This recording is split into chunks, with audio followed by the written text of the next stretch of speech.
Hello friends, அஸ்ஸலாமு அலைக்கும். Welcome back to our channel traditional அடுப்பங்கரை.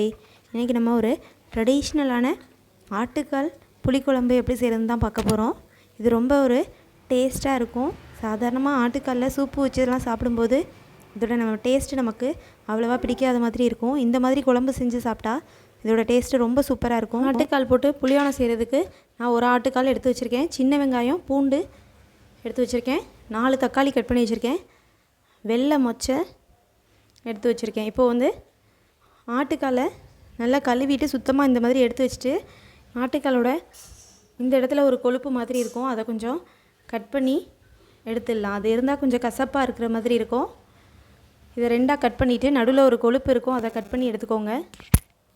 கண்டிப்பாக ஒரு கைப்பிடி மொச்சை சேர்த்துக்கோங்க, அப்போ தான் ரொம்ப டேஸ்ட்டாக இருக்கும் குழம்பு. இந்த மாதிரி இருக்கும். இதை கட் பண்ணி எடுத்துடலாம். எடுத்துகிட்டு இப்போ இதை ஒரு 3 பீஸாக கட் பண்ணி எடுத்துக்கிறேன்.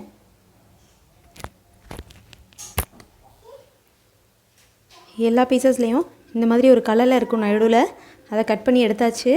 இப்போ இதை ஒரு 3 பீஸாக கட் பண்ணி எடுத்துக்கலாம். நான் இப்போது ஆட்டுக்கால் புளிக்குழம்பு செய்கிறதுக்கு ஆட்டுக்காலை இந்த மாதிரி கட் பண்ணி எடுத்துட்டேன். கடையில் கட் பண்ணி வாங்கினா சின்ன சின்னதாக தருவாங்க. நாங்கள் இது வீட்டிலையே சுத்தம் பண்ண கால், ஒரு முடி கூட இல்லாமல் ரொம்ப அழகாக சுத்தம் பண்ணியிருக்காங்க பாருங்கள். இந்த மாதிரி நம்ம வீட்டிலையே வாங்கி க்ளீன் பண்ணுறதால சுத்தமாகவும் க்ளீன் பண்ண முடியும். அதே சமயம் விலையும் கொஞ்சம் கம்மியாக இருக்கும்.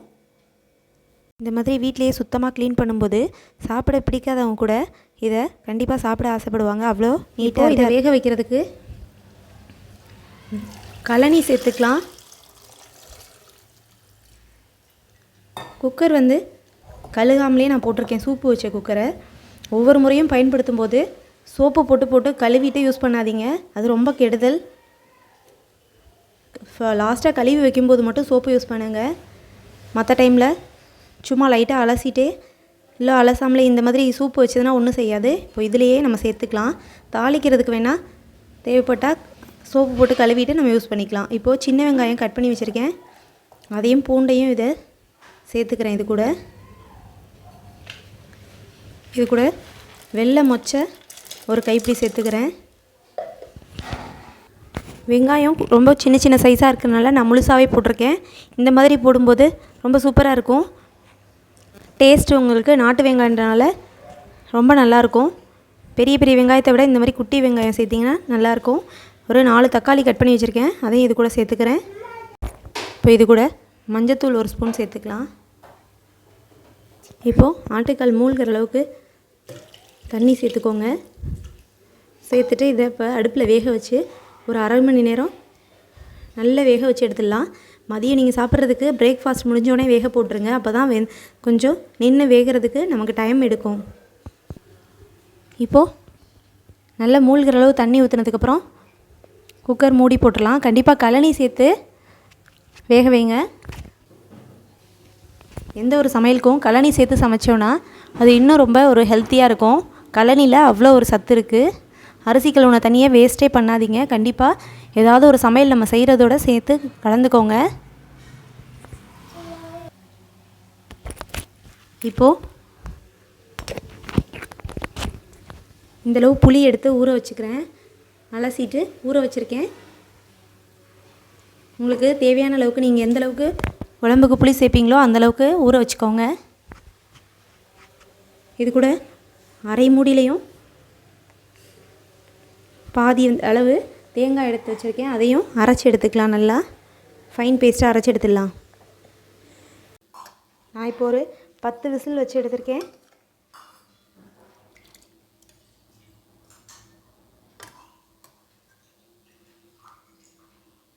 ரொம்ப சாஃப்டாக வந்துருச்சு.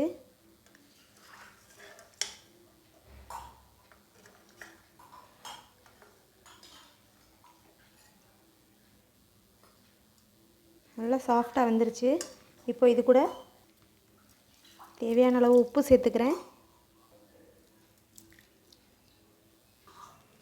ஒரு 2 ஸ்பூன் மிளகாய்த்தூள் சேர்த்துக்கிறேன்.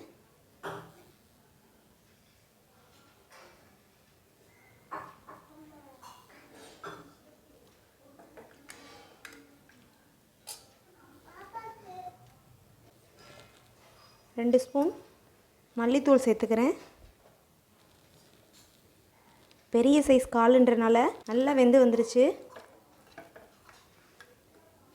சிம்லேயே வச்சு ஒரு அரை மணி நேரம் 10 விசில் விட்டு எடுத்திருக்கேன். மிளகாத்தூள் மல்லித்தூள் போட்டு நல்லா கொதிச்சிருச்சு. கொதிக்க வச்சதுக்கப்புறம் இப்போது கரைச்சி வச்சுருக்கிற புளியை சேர்த்துக்கிறேன்.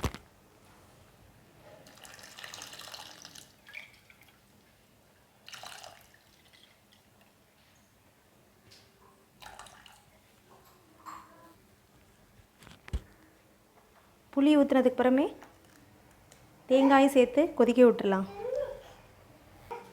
இப்போது தேங்காயும் புளியும் ஊற்றுனதுக்கப்புறம் நல்லா கொதிச்சிருச்சு. இப்போது குழம்ப தாளிச்சிடலாம். இப்போது ஒரு பேன் ஹீட் பண்ணிவிட்டு அதில் ஒரு 2 ஸ்பூன் ஆயில் சேர்த்துக்கலாம். ஆயில் ஹீட் ஆகிடுச்சு. இப்போ இது கூட 2 வெந்தயம் சேர்த்துக்கிறேன்.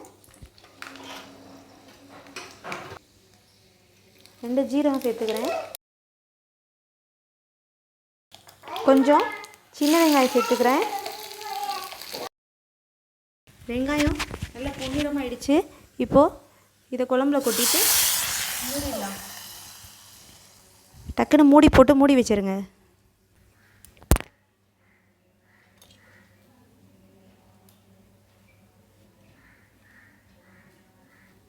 சுவையான ஆட்டுக்கால் புளிக்குழம்பு தயாராகிடுச்சு. நீங்களும் இது மாதிரி கண்டிப்பாக ட்ரை பண்ணி பாருங்கள். சூப்பராக இருக்கும். இந்த அளவு தான் தண்ணி வைக்கணும் ஒரு காலுக்கு. ரொம்ப தண்ணியை விட்டுறக்கூடாது. ரொம்ப இந்த மாதிரி திக்காக வச்சிங்கன்னா தான் சாப்பிட்றதுக்கு நல்லா டேஸ்ட்டாக இருக்கும். ரொம்ப தண்ணி விட்டாலும் டேஸ்ட் வந்து உங்களுக்கு இந்த அளவுக்கு கிடைக்காது.